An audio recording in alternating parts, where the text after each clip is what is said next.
It's Wednesday, November 14th, 2012, and this is news.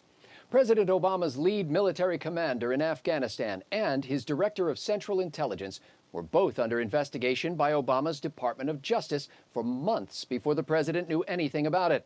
The president reportedly didn't learn of the probes until Election Day. A White House source said this actually validates their previous claims about the attack on the U.S. consulate in Benghazi, Libya, noting that the president is not to blame because he has no idea what's going on at the highest levels of his government. Sources now say General David Petraeus will testify about Benghazi, but only to a Senate panel behind closed doors on Friday. Meanwhile, the former CIA director's biographer and mistress, Paula Broadwell, has reportedly emailed Senate Intelligence Committee Chair Dianne Feinstein, warning Feinstein, quote, "I know what goes on behind closed doors. Back off, Di-Fi." The president met yesterday at the White House with leading liberals and labor union chiefs to talk about his second-term agenda for the economy. AFL-CIO President Richard Trumka congratulated Obama on his re-election.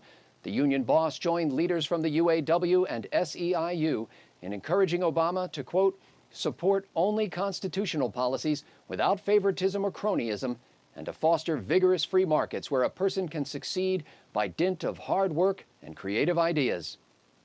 NASA says the Curiosity rover ran its first test on a Martian soil sample this week, looking for evidence that the planet might once have supported at least microbial life.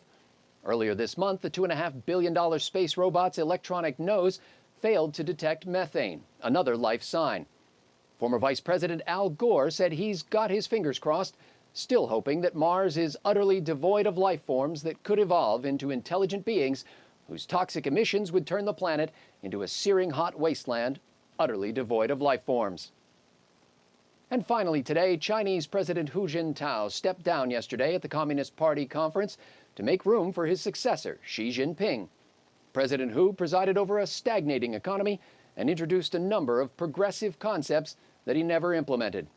Back in the U.S., President Obama said he doesn't understand how Hu failed to get re-elected.